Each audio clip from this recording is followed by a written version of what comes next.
Good morning, student. Today we will try to understand some more basic accounting terms. Unit 1 Introduction to Accounting.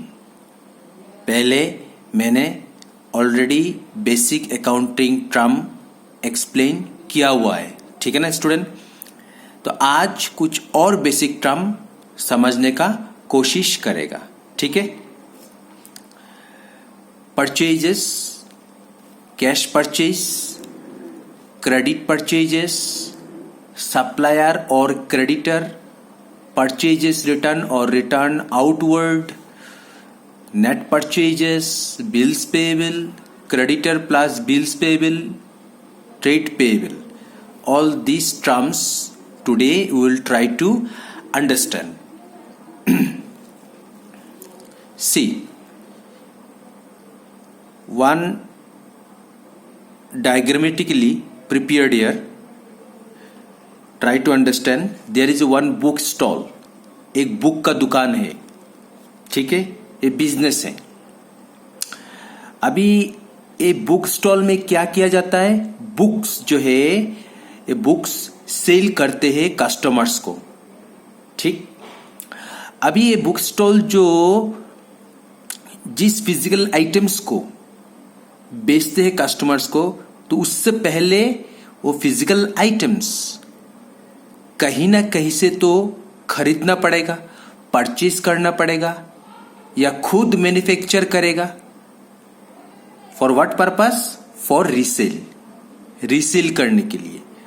तो एक business जो physical item, जिस physical item का business वो कर रहा है, जो कस्टमर को बेच रहा है, जो आइटम कस्टमर को बेच रहा है और प्रॉफिट कमा रहा है, ठीक है? जिस फिजिकल आइटम को बिजनेस कस्टमर को बेच रहा है और प्रॉफिट कमा रहा है, ठीक है, उसे गुड्स कहा जाता है. जैसा बुक स्टॉल का दुकान में बुक्स एक गुड्स हो गया. जैसा आप कपड़ा का दुकान में जाते हो तो कपड़ा जो है वो गुड्स हो गया, ठीक है? जैसा आप ग्रोसरी शॉप में जाते हो, जैसा राइस है, दाल है, ऑल शुगर है, all this are called goods, ठीक है? तो ये बिजनेस क्या करता है? बुक्स बेचता है कस्टमर्स को. तो उस बेचने से पहले वो बुक्स तो लाना पड़ेगा, कहाँ ना कहाँ से परचेज तो करना पड़ेगा, तभी ना जाके सेल करेगा. तो ये बिजनेस, इस बिजनेस का जो ये ओनर है मिस्टर ए, ये मिस्टर ए किससे परचेज करते? मिस्टर बी से. ये सप्लायर है, ये सेलर है, ठीक है? तो इन सप्लायर जो मिस्टर बी है, मिस्टर बी से बुक्स मिस्टर ए परचेज करते हैं, गुड्स परचेज, ठीक है? और परचेज करने का बाद उन बुक्स को कस्टमर को बेचते हैं, ठीक है?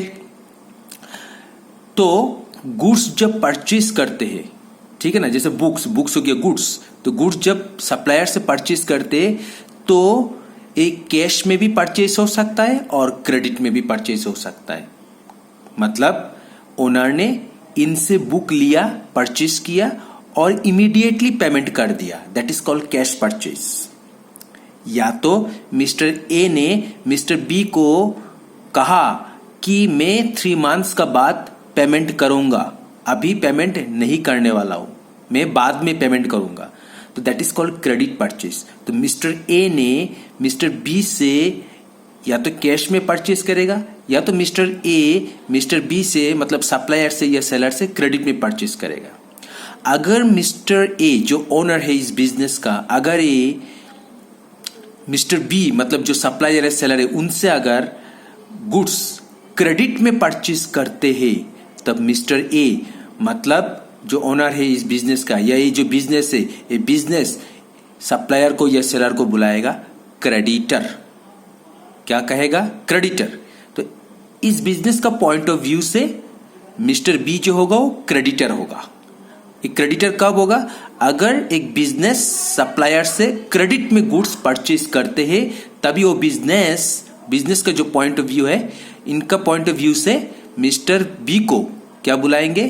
क्रेडिटर बुलाएंगे. कब बुलाएंगे? जब मिस्टर ए क्रेडिट में सप्लायर से गुड्स परचेज करेंगे, तब मिस्टर ए मिस्टर बी को क्रेडिटर बुलाएंगे.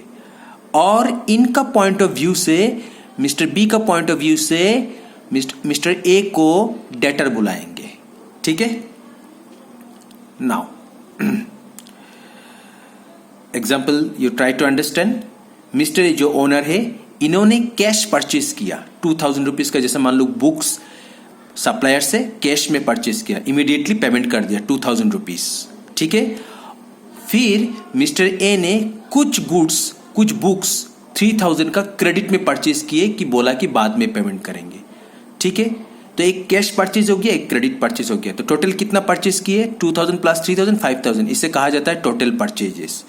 लेकिन स्टूडेंट्स, कभी कभी क्या होता है कि जो गुड्स हमने परचेज किए हैं वो कभी कभी हम रिटर्न भी कर देते हैं कुछ, अगर वो डिफेक्टिव निकल जाता है, ठीक है ना। आप जैसे इस दुकान में जाते हो, कुछ गुड्स परचेज करते हो और अगर वो डिफेक्टिव निकल गया तो आप क्या कर देते हो? वापस कर देते हो, रिटर्न कर देते हो, राइट। तो इसी तरह मिस्टर ए ने जो गुड्स परचेज किए 5000 रुपीज का, 5000 रुपीज में से कुछ गुड्स डिफेक्टिव निकल गया, कुछ भी रीजन हो सकता है रिटर्न करने का, तो मिस्टर ए ने सप्लायर को 500 रुपीज का गुड्स रिटर्न कर दिया, जिसे परचेस रिटर्न या रिटर्न आउटवर्ड कहा जाता है, ठीक है। तो इसका मतलब है टोटल परचेज किए है 4500, that is called net purchases, इसे नेट परचेजेस कहा जाता है। Okay student, now you try to understand here.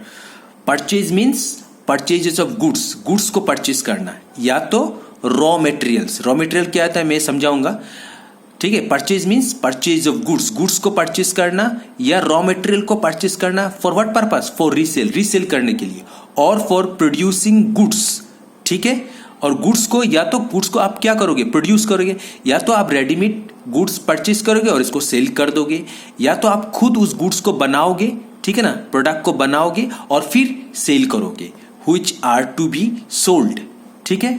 The term purchases includes both cash and credit purchases. तो purchases are two type, one is cash purchases, अगर आप immediately payment कर देते हो परचेज करने के बाद तो that is called cash purchases. And credit purchase means आप परचेज किए हो गुड्स लेकिन बाद में आप पेमेंट करोगे, that is called credit purchases. Okay student, then I explain purchase return. Purchase return is also known as return outward. याद रखना स्टूडेंट, परचेज रिटर्न को रिटर्न आउटवर्ड भी कहा जाता है। तो परचेज रिटर्न का मतलब है आप जो गुड्स परचेज किए हो उनको फिर आप रिटर्न कर दिए हो, ठीक है, तो उसे परचेज रिटर्न या रिटर्न आउटवर्ड कहा जाता है। तो goods purchase may be return to the seller, ठीक है, फॉर एनी रीजन, कोई भी रीजन हो सकता है, से दे आर डिफेक्टिव, और डिफेक्टिव भी हो सकता है, इसीलिए आपने जो गुड्स परचेज किया वो वापस कर दिया, रिटर्न कर दिया, जिसे परचेज रिटर्न या रिटर्न आउटवर्ड कहा जाता है, ठीक है। फिर है सप्लायर, सप्लायर और क्रेडिटर। सप्लायर मीन्स जिस पर्सन से आप गुड्स परचेज किए हो उन्हें सप्लायर कहा जाता है। और creditor means what? Person to whom amount is payable against credit purchases of goods. Creditor का मतलब है उस पर्सन को कहा जाता है जिससे आप क्रेडिट में गुड्स परचेज किए हो और अभी तक आपने उन्हें पेमेंट नहीं किया है, इसे पेएबल कहा जाता है। पेएबल का मतलब अभी तक आपने पेमेंट नहीं किया है, ठीक है, that is called creditor. Now, bills payable means what? Bills payable means if promise is given in writing that amount will be paid on specified date. Bills payable का मतलब क्या है स्टूडेंट, समझो। मैंने यहाँ में जो डायग्राम बनाया है, जैसा मिस्टर ए, इन्होंने क्या किया, इन सेलर से गुड्स परचेज किए, ठीक है। अभी जो क्रेडिट में परचेज किए, सपोज मिस्टर ए ने मिस्टर बी से क्रेडिट में गुड्स परचेज किए, ठीक है, तो अभी हुआ क्या, तो मिस्टर ए ने कहा मिस्टर बी को कि मैं 3 मंथ्स का बाद ही पेमेंट करूंगा। तब मिस्टर बी ने कहा, मिस्टर सेलर ने कहा, सप्लायर ने कहा कि आप लिख के दो हमें, आप हमें लिख के दो कि आप 3 मंथ्स का बाद पेमेंट करोगे।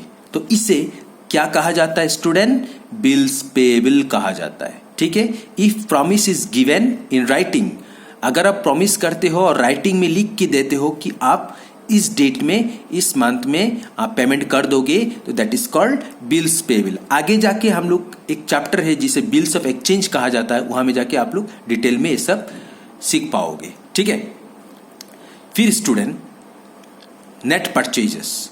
नेट परचेजेस का मतलब मैंने समझाया है कि नेट परचेजेस मतलब आप गुड्स परचेज किए हो और कुछ गुड्स आप रिटर्न कर दिए हो, तो जो बच गया that is called net purchases. ठीक है, तो यहां में देखो स्टूडेंट, नेट परचेजेस कितना 4500। मैंने एक एग्जांपल लिया है, let us suppose 4500 is net purchases. Okay, तो नेट परचेजेस 4500।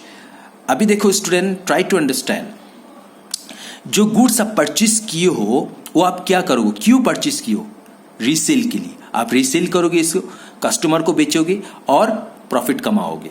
ठीक है, तो आप सेल करोगे, जो परचेज किए हो 4500 रुपीज का, वो आप क्या करोगे, सेल करोगे। तो परचेज पार्ट, सपोज 4500 रुपीज का परचेज किए हो, ठीक है, वहां में से आप 4000 रुपीज का सेल कर दिए हो। आप कितना से सेल किए हो वो बात का बात है, वो आप छोड़ दीजिए, लेकिन आप 4500 जो आप परचेज किए एक कॉस्ट है। ठीक है, तो 4500 में से 4000 रुपीज का आप क्या कर दिए हो, बेच दिए, मतलब जो परचेज किए थे आप उसको बेच दिए। इसे कहा जाता है कॉस्ट ऑफ गुड्स सोल्ड। ठीक है, तो 4500 का आप परचेज किए हो गुड्स और इसको आप सेल कर दिया। ठीक है, आपने जो सेल किया that is called cost of goods sold. ठीक है, और 4500 में से 500 रुपीज का तो रह गया, रिमेनिंग अनसोल्ड, तो 500 रुपीज का सेल नहीं हुआ, दैट इज कॉल्ड स्टॉक या इन्वेंट्री। INVENT और इन्वेंट्री स्टॉक कहा जाता है या इन्वेंट्री कहा जाता है। फिर स्टॉक देखो स्टूडेंट, यहाँ में एक होता है रॉ मटेरियल प्लस एक होता है वर्क इन प्रोग्रेस, एक होता है फिनिश गुड्स। ठीक है, तो हम लोग यहाँ में समझेगा कि क्या है मतलब। ओके स्टूडेंट, तो स्टूडेंट मैं एक बात बोलता हूं आप लोगों को, आप लोग LKG UKG क्लास 1 2 से लेके आप अभी क्लास 11 में आए हो 10 पास करके। ठीक है, आपका जो एग्जाम होता है फाइनल एग्जाम वो हर साल होता है, राइट? एक साल का बाद एक एग्जाम होता है, एक साल का बाद, एक साल का बाद आप क्या करते हो, एक क्लास ऊपर जाते हो, राइट? जैसे क्लास 1 का एग्जाम हो गया, फाइनल एग्जाम, एक साल का बाद एग्जाम होता है।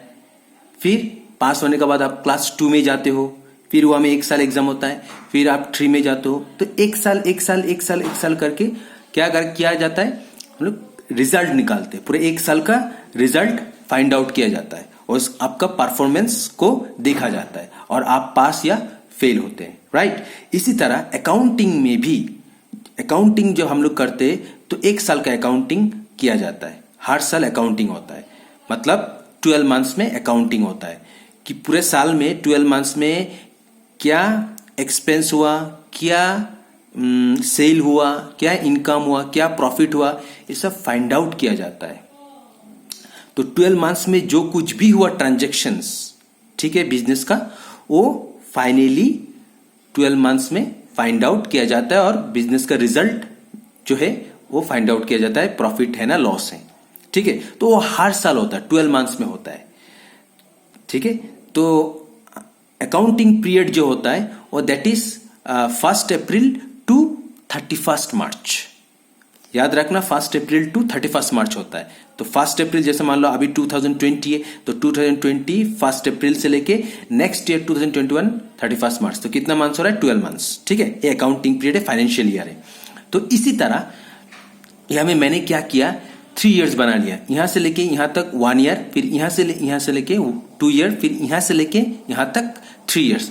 तो मैंने 3 इयर्स बनाया। जैसा मान लो मैंने यहां में 2020 और यहां में हो गया 2021, मतलब यहां में 1 अप्रैल 2020 और यहां में 31 मार्च 2021। तो यहां से लेके यहां तक 12 मंथ्स हुआ। इसी तरह इससे पहले भी यहां में था, यहां से लेके यहां तक 1 ईयर, फिर यहां से लेके यहां तक 1 ईयर। ठीक है, हुआ क्या, मैंने ईयर का बिगिनिंग में मैंने क्या किया, मैंने गुड्स परचेस किए। ठीक है, फिर इसी तरह वो गुड्स सेल होते गए, कुछ गुड्स रह गया, ठीक है ना, तो गुड्स रह गया और नेक्स्ट ईयर में जाके, नेक्स्ट ईयर का बिगिनिंग में जाके वो क्या हो जाएगा, उसे ओपनिंग स्टॉक कहा जाएगा।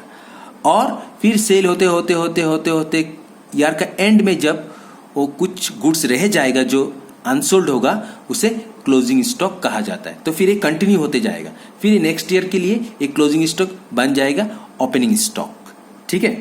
तो ओपनिंग स्टॉक का मतलब है ईयर का बिगिनिंग में आपका पास जो गुड्स है that is called opening stock, और क्लोजिंग स्टॉक का मतलब है ईयर का एंड में आपका पास जो स्टॉक है that is called closing stock. आगे जाके हम लोग ये सब डिटेल में सीखने वाला है, ठीक है।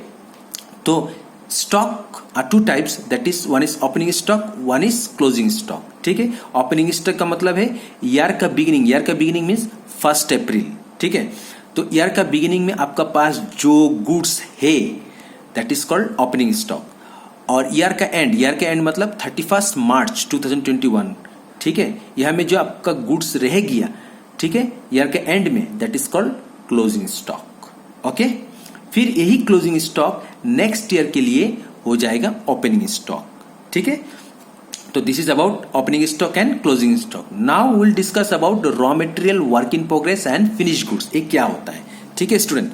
तो देखो समझने का कोशिश करो। एक बिजनेस है जो मैन्युफैक्चरिंग करता है, मतलब फर्नीचर बनाता है, फर्नीचर मेकिंग, ठीक है। वो क्या बनाता है, फर्नीचर बनाता है। तो फर्नीचर जो बनाता है, ठीक है ना, अभी देखो सबसे पहले वो क्या करेगा, अगर आपको एक फर्नीचर बनाना है, आपको चेयर बनाना है, टेबल बनाना है, अलमारी बनाना है, ठीक है ना, तो आप क्या करोगे, फर्नीचर बनाने के लिए आप सबसे पहले आप फर्नीचर बनाते हो, तो उसके लिए आपको सबसे पहले क्या परचेस करना पड़ेगा, आपको वुड परचेस करना पड़ेगा, राइट। वुड परचेस, आप वुड परचेस करोगे तो उसे रॉ मटेरियल कहा जाता है, ठीक है। जैसा शुगर, आपके घर में जो चाय बनता है, चीनी जो शुगर है, ठीक है ना, वो शुगर क्या से बनता है, शुगर कैन से, तो शुगर कैन हो गया क्या, रॉ मटेरियल, ठीक है। तो इसी तरह यहां में आप फर्नीचर मेकिंग हो, आप फर्नीचर का मैन्युफैक्चरिंग करते हो, तो उसके लिए फर्नीचर बनाने के लिए आपको सबसे पहले क्या खरीदना पड़ेगा, क्या परचेस करना पड़ेगा, वुड परचेस करना पड़ेगा, that is called raw material, ठीक है। सेकंड पॉइंट है वर्किंग प्रोग्रेस। आपने वुड तो परचेस कर लिया, अभी क्या करोगे आप प्रोसेस में लाओगे इसे, ठीक है, आप लेबर लगाओगे, ठीक है, और जो कुछ भी आप बनाना चाहते हो, चाहे वो चेयर हो, टेबल हो, आप प्रोसेस कर दिया, आप लेबर लगा दिया, ठीक है ना, आप बनाना शुरू कर दिया, लेकिन अभी तक फिनिश नहीं हुआ, अभी तक वो चेयर बनी नहीं, ठीक है, बन रहा है, right, that is called work in progress. इसे सेमी फिनिश गुड्स भी कहा जाता है, ठीक है। फिर फाइनली जब वो बन जाएगा चेयर, सपोज आप चेयर बनाते हो, सपोज चेयर मेड, आप चेयर बना चुके हो और वो रेडी है सेल करने के लिए, that is called finish goods. इसे क्या कहा जाता है, फिनिश गुड्स कहा जाता है। देखो स्टूडेंट, मैंने लेमन लैंग्वेज में आप लोगों को समझाने का कोशिश किया, क्योंकि यहाँ में छोटा छोटा चीज़ है जो आप लोगों को समझना है। आगे जाके जो चैप्टर होगा ये सब आप लोगों को मिलेगा। तो अभी से फर्स्ट चैप्टर में जो पॉइंट्स है, जो ये सब अगर आप लोग नहीं समझोगे तो आगे जाके प्रॉब्लम थोड़ा हो सकता है, इसलिए आप लोग कोशिश करना ये सब समझने का, ठीक है। तो आज मैंने क्या समझाया, परचेजेस के बारे में समझाया, परचेजेस समझाया, कैश परचेज समझाया, क्रेडिट परचेजेस समझाया, सप्लायर या क्रेडिटर समझाया, परचेज रिटर्न या रिटर्न आउटवर्ड मैंने समझाया, नेट परचेजेस समझाया, बिल्स पेबल समझाया, क्रेडिटर प्लस बिल्स पेबल। अभी देखो स्टूडेंट, एक बात है, क्रेडिटर और जो बिल्स पेबल है, ठीक है, आप क्रेडिटर और बिल्स पेबल मैंने समझाया, तो क्रेडिटर और बिल्स पेबल को मिला के बोला जाता है ट्रेड पेबल। क्या बोला जाता है स्टूडेंट, ट्रेड पेबल बोला जाता है। याद रखना, क्रेडिटर और बिल्स पेबल दोनों को मिला के क्या कहा जाता है, क्रेडिटर और बिल्स पेबल को मिलाकर कहा जाता है ट्रेड पेबल। आगे जाके आप लोग ये सब और सीखने वाले हो, ठीक है। अभी मैंने थोड़ा थोड़ा समझाने का कोशिश किया, ठीक है। तो मेरे ख्याल से सबको समझ में आया होगा और अच्छा से अंडरस्टैंड करो ये सब, ठीक है। और स्टूडेंट, मेरे चैनल को सब्सक्राइब करना, ताकि मैं जो वीडियो बनाऊंगा आप लोगों को उसका नोटिफिकेशन मिल जाएगा, ठीक है, तो आप लोग सब्सक्राइब करना मेरे चैनल को। Okay then, thank you.